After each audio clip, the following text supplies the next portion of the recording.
A quick update on cryptocurrency and Bitcoin. And we've seen Bitcoin rise to over 13,000 recently after it was hovering around 5,000 for a long period of time. And then it crashed back to somewhere between 10 and 11,000. And Bitcoin has been a wild ride, and there's been some renewed enthusiasm for it. There's also been some maturity in the crypto space.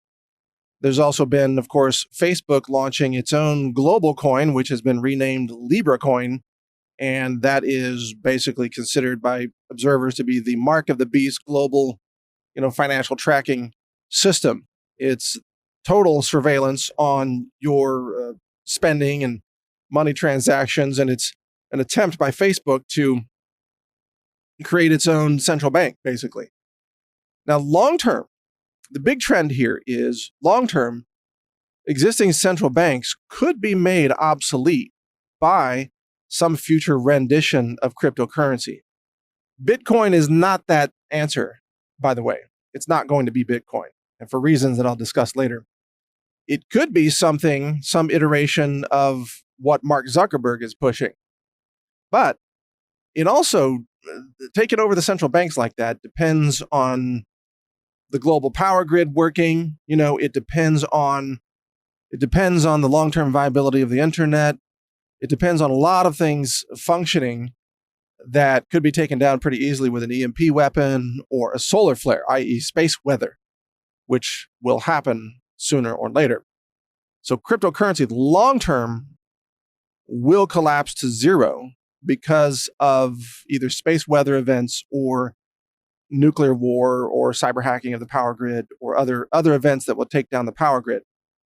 But it's hard to say how far away that event might be. It's really unknown. According to NASA, a solar flare, the risk is about 12% every decade. So it could be many decades, or it could happen tomorrow. We just don't know.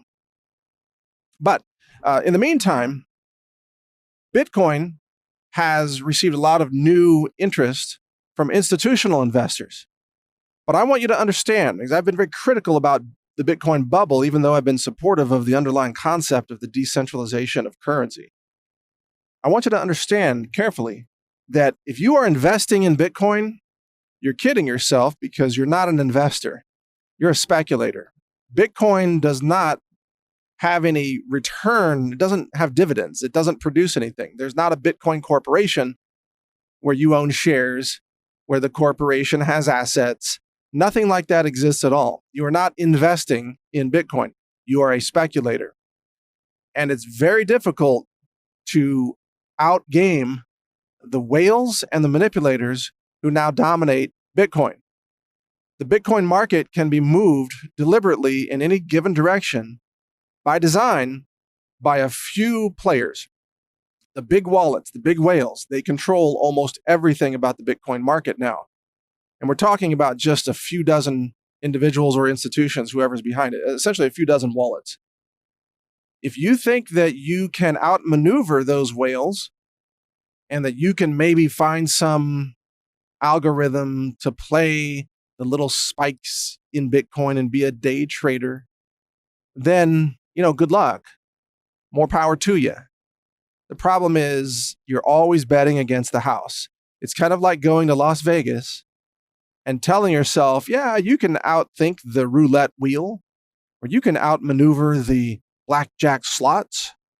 Really you can't. Mathematically, you can't in the long run. And the same thing is true with Bitcoin. You cannot outmaneuver the market manipulations, the big swings of the Bitcoin marketplace. You might be able to squeeze some money out of it in the short term, just on sheer luck alone. But doing so in the long term is almost impossible unless you control very large wallets. Secondly, if you have a buy and hold attitude about Bitcoin, you might also get lucky. You might buy and then it'll peak. It'll go up from there. But most people will never sell until they lose almost everything. So unless you have a strategy to buy and then sell when it hits a certain point later on, then you are not an investor. You are a hodler, as they say. Hodler meaning a holder of Bitcoin. And that's what most people are. They buy Bitcoin and they hold on to it, and they don't really make any money because they never sell it or convert it to something else that's useful. Now, sure, you can spend Bitcoin directly, and I've done that myself as well. I sold all my Bitcoin and bought gold, a physical gold. And guess what? Ever since then, the value of my gold has been incredibly stable. Not compared to the dollar, because the dollar value fluctuates, but compared to real goods and services, the value of the gold that I purchased with Bitcoin has been incredibly stable, as it has for over 2,000 years. Gold buys about the same thing today that it did 1,000 years ago in terms of actual productivity represented in products or services. But the dollar will fluctuate and Bitcoin will fluctuate wildly. So unless you have the stomach for that kind of thing, unless you're willing to risk losing 90% or more of your, quote, investment, then don't go into Bitcoin as an investment. And the same thing is true with Facebook's Libra coin. Now, it's supposed to be a stable coin, which means a coin that's tied to the value of a cocktail of certain currencies, including the US dollar. Well, that means that if you're speculating by purchasing the Libra coin and you think you can outsmart everybody else and make some money by watching the value go higher, you're essentially making a currency bet. And you might as well be playing in the currencies markets instead of giving money over to Mark Zuckerberg. Because remember, Mark Zuckerberg can create new Libra coins anytime he wants, so he can dilute the value of the money supply. Essentially, Zuckerberg is becoming his own central bank, and he can print money. So I would say don't play into that. Don't give Zuckerberg your money in exchange for his digital tokens, because you're just giving more money to a globalist who is pure evil.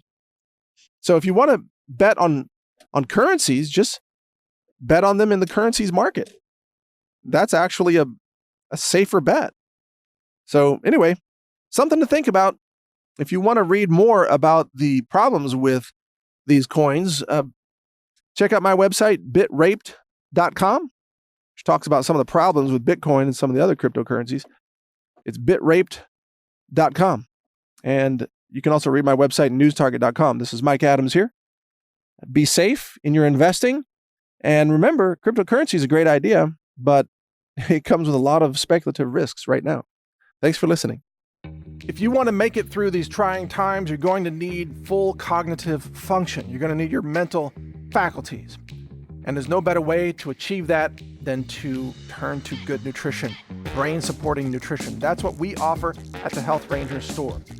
We do more testing than any retailer in the world to make sure that you have the cleanest food in the world, because I believe that that's how we change the world. We change the world through clean food.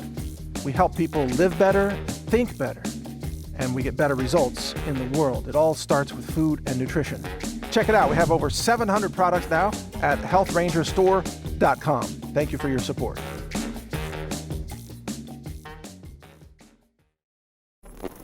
Thank you for watching. If you want to support our mission, visit us at healthrangerstore.com for the world's largest selection of lab-verified superfood and nutritional products for healthy living. It's at healthrangerstore.com.